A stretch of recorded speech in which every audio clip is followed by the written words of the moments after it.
Hey guys, this is Kerry Martell here, the RPG Fanatic. I'm going to be talking about the Elden Ring Nightreign playtest. While I basically show footage I've stolen from other YouTubers who had a better setup than I did. They've blocked the recording on the PlayStation 5 console so that you can't record your game footage. I didn't have a workaround, so I wasn't able to record or even live stream mine like everybody else on the internet seems to be able to do. So I'm just going to use some footage from other people. Look, I'm going to tell you that this is a crazy fun game. If you like Elden Ring and you really enjoyed the multiplayer aspect where you were, summoning other people to help you attack, take down bosses and stuff, this is going to be really fun for you because this is basically the core gameplay of Nightreign. If you were super into playing the game by yourself and just making an awesome build and just destroying tons and tons of enemies as fast as possible, you'll probably also like this game too. If you were really into the PvP aspect of Elden Ring and Dark Souls, then the game's not going to be your cup of tea because there's no PvP in it. That's just the breaks. I think a lot of the criticism people have had about the idea of this game has probably come mostly from the PvP community because it doesn't have PvP in it. And they're calling it, a cash grab. They're calling it, a low effort copy-paste. It reuses assets. It does. But that's not a bad thing. The gameplay is amazing. I really enjoy the game. It's a hell of a lot of fun. Even if you fail, there's rewards there. So just quickly, for those who are not familiar with this type of gameplay, in this sort of, basically what you do is you get sorted into basically a pick-me-up group. If you're using a term from like World of Warcraft MMOs, there's a party sorting feature where it just randomly puts you with a bunch of other people. You have the option to use a password to be able to invite and play with your friends, of course, but it's mostly a lot of your gameplay is probably going to be built around these random groups of people choosing whatever character they want to play as, including the same character, which can create unbalanced groups, in my opinion. But nevertheless, it's a thing that, people do. Everybody picking Wilder, who seems to be the most popular character so far, from my just assessment. And you go and you unleash hell upon enemies as you storm toward bosses.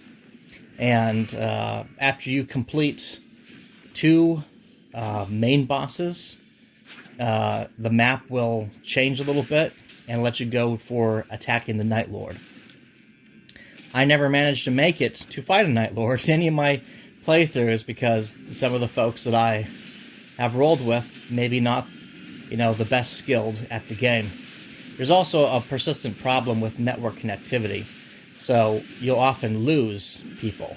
And the game seems to, if it kicks off, if you're the only person left in the run, it seems to kick you out too, which is unfortunate. So if everybody else is having connectivity problems, you get kicked out as well. But it's still a lot of fun. And even when you fail, you get these little crystal items that you can equip onto the character from the Roundtable Hub, which gives different perks. Usually like an increase of stats, or it gives you the ability to recover HP from enemies, something similar to what some weapons have. You can get continuous HP. You can start with some items. I had a crystal that let me start with crystal darts, for example, in my inventory.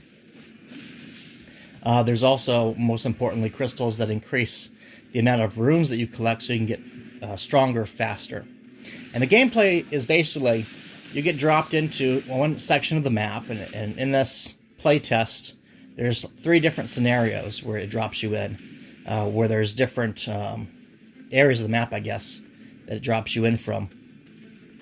And once you figure out what's in that surrounding areas, you can very quickly level up and grab some loot. And what's kind of cool about this game is that every item in your inventory gives you the perks of that weapon or that shield. So even if you're not equipped with that item, if you don't have it in your left hand or right hand, you're still getting the perks. So, for example, you buy the katana item. It's not called the katana, but there's a katana item you can buy from the merchants. It always has the ability to recover a small amount of HP from defeated enemies, including the enemies that your friends defeat. So that's a really great one to grab and buy as quickly as possible once you get to a merchant that sells it. I think it's the Uchi Katana, specifically is the type of katana that it is, that has that perk, and it's an awesome perk. Just put it in your inventory, and you can use it with much stronger weapons like the Giant Crusher or America's Hammer or whatever your best weapon that you can get is. There is the ability to upgrade items with smithing stones and stuff. I didn't find that to be particularly useful in this playtest, simply because it's better, I think, to just get perks in your inventory. Like what I would do is I would play Wilder, right, who is kind of the main character in all the marketing materials. He's the most Dark Souls-ish character. He has the roll. He starts out with a two-handed sword and a shield. He's got the grappling and the big massive fire arrow explosion thing that he does as his ultimate attack. So just stack items in your inventory, weapons, shields, whatever it is, that increases the strength of damage you do when you're holding a weapon with two hands, and just boost up your damage. And that's probably more efficient than actually upgrading your weapon. It's my experience so far. I could be wrong. This is my limited play test, but that seems to be the best tactic I've had for playing Wilder, is just stack up, damage boosting stuff and then go to town on the enemies. I did find other useful perks, like America's Hammer, for example, had some boost on it, which was called like the Queen's Power, the Queen's Strength, or something like that. They gave me a bunch of stat boosts. I don't know the exact amount because I'm going through the game so fast, trying to see what's going on. There's some perks that will let you, like when you start sprinting, you'll shoot storm winds out of your body, basically, and you can roll, and whenever you roll, lightning will explode everywhere around you. There's some really neat perks like that. Perks that'll let you continuously restore FP, or every time you hit an enemy, you recover HP. All kinds of stuff like that. And by the perks, I'm not just talking about when you defeat bosses, you have the option to get a perk, a permanent attribute perk to your character for the rest of the run. But there's also items that have that type of stuff, so you put it in your inventory. I came across an item that let my character randomly cast that invisible skill. So myself and all my party members just randomly went invisible, which is also one of the ultimates, I think, for the Duchess character. But I had an item in my inventory that let me just randomly, reduce the ability for enemies to see us. It basically concealed us. So that was kind of cool. As for fighting the bosses, they are challenging. The Centipede Demon, which seems to come up quite frequently as a first boss, is comparatively easier to the Demi-Human Queen with the Demi-Human Swordsman guy from the DLC. Those two characters, plus the horde of Demi-Humans that seem to just constantly get summoned throughout the entire battle, that's a challenging fight. That's probably the number one reason why my runs have failed, is because that would be the first boss that we have to take on, and those two are not fucking around. The Demi-Human Queen makes all of the other characters way stronger, goes into a rage when she loses her wand at I think maybe 70% of her HP, and the frickin' the Demi-Human Swordsman, little Yoda guy, slashes around with his sword, inflicting frost on you, and they kick your ass. I'm not gonna lie, that's probably the number one reason why a run would fail for me. So, but Centipede Demon, super easy boss in comparison. That's the guy you want to fight. So if you finish a fight, the map changes. The teasers imply like the mist comes in and you get warped somewhere new. You're in the same area. The rain that comes down and creates the fire, the blue fire that damages your characters if you're in that field, that goes away, and then it lets you go to a different part of the map, basically. So it's not necessarily true. Some people have commented saying, "Oh, you're missing bosses and stuff." Not really. You can't obviously kill every single boss that spawned onto a map. You have to select which bosses you're going to go toward and which areas.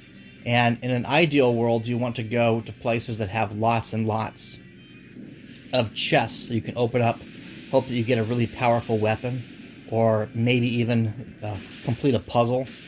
There's a puzzle that you can do, and I call it a puzzle, but you really just hit the gargoyle. It's in front of one of the sorcerer towers. At the very, very top, there's a chest that will have a talisman in it. And you only get 2 talismans you can equip per expedition, I guess. But the talismans are pretty powerful boosts. So it's often more time efficient to focus on getting loot than it necessarily is to fight some of the big bosses that don't have any chests around them. There are smaller bosses that are easier to fight who can drop good perks and good weapons, but then they're like the fort will be full of chests all over the damn place, or the campground will be full of chests, or something of that nature. Another thing I didn't find to be particularly good tactic was there's the option to unlock the Everjails using a stone swords keys. I think it's a massive waste of time because the boss that I fought through them, they don't drop anything other than just a bunch of runes, so it kind of seems to be a waste of time. So there are some gameplay tweaks that they still have to make to this in terms of what's the most optimal strategy. Like some strategies are just way more optimal than others. You can spend a bunch of time, like sometimes the map will drop you right next to Loretta, mounted on her horse, and you could fight her and you could potentially get a cool perk once you beat her.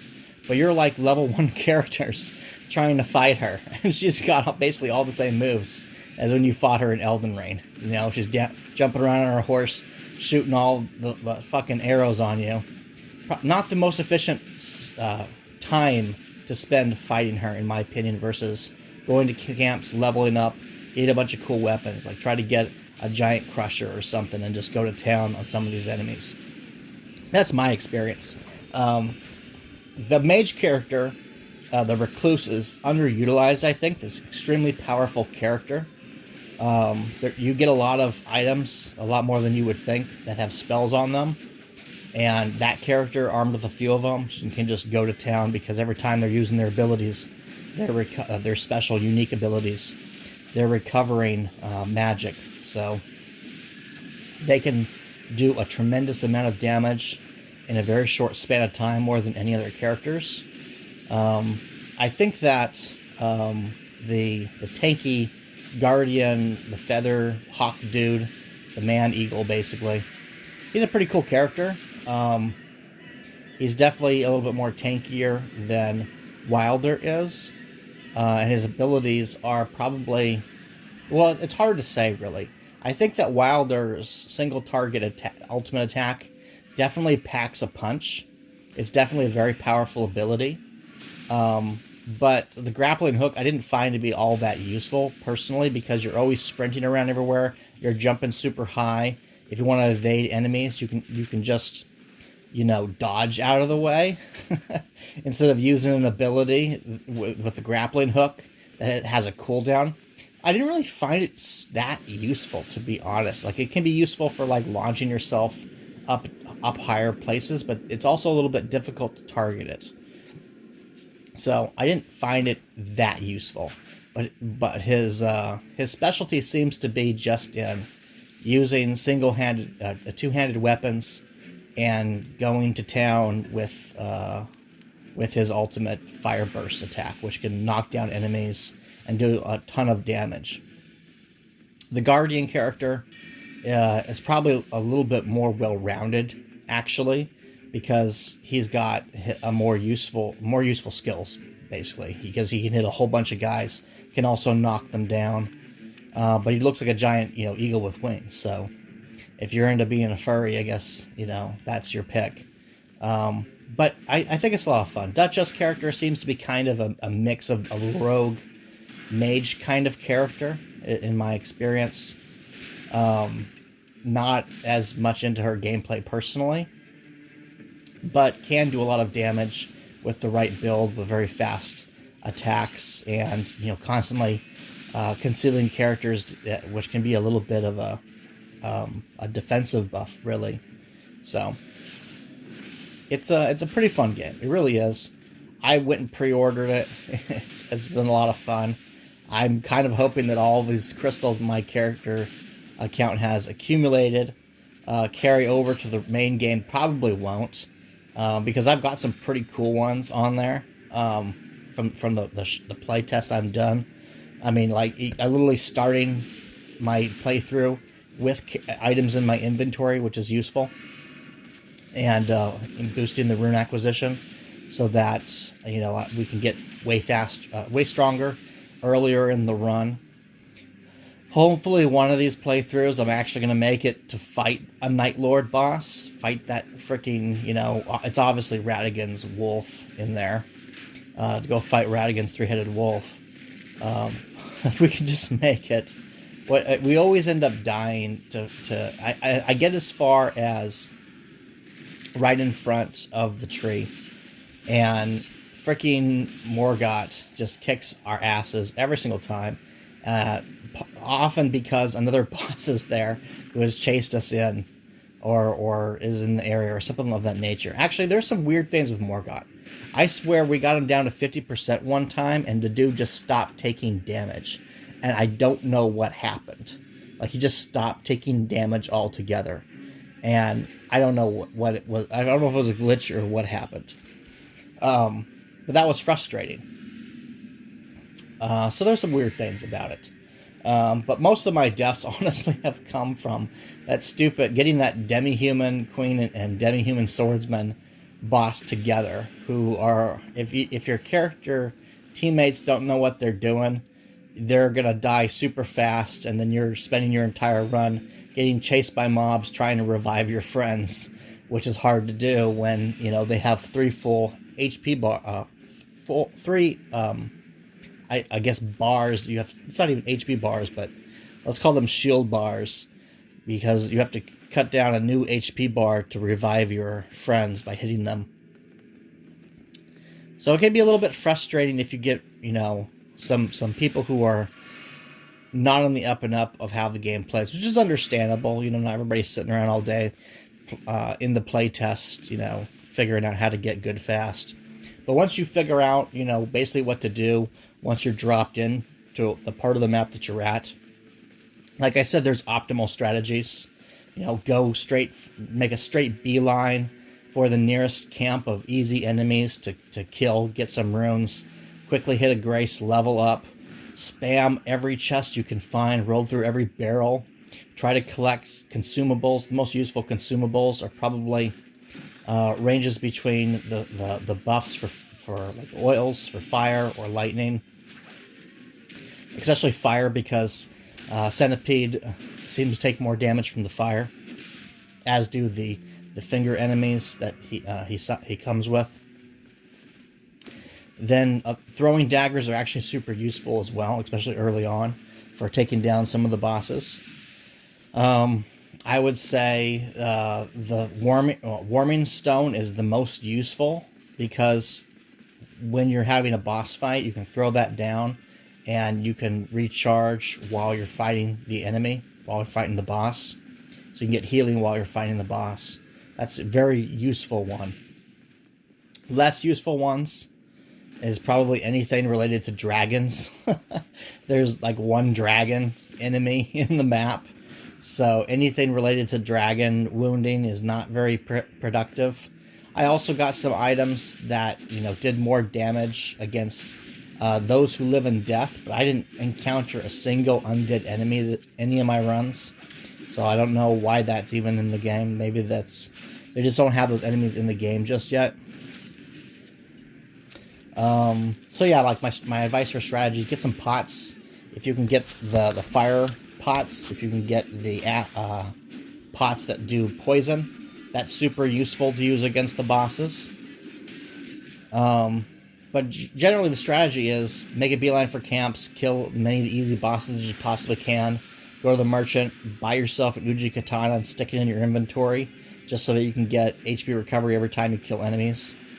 Because a lot of the bosses spawn with enemies in the map, so if you kill the weaker enemies, you can recover HP, such as the demi-human boss. That's pretty much a requirement, in my opinion. And have fun with it. You know, you can, if the Nightreign effect, the fire in the area, it does periodic HP damage to you while you're in it, but it's not that much. So you can actually, you know, purposely stay in some of those areas if you've got good HP recovery, continuous HP, and HP recovery by killing enemies. You can actually stay in that area for a bit and farm some mobs and bosses.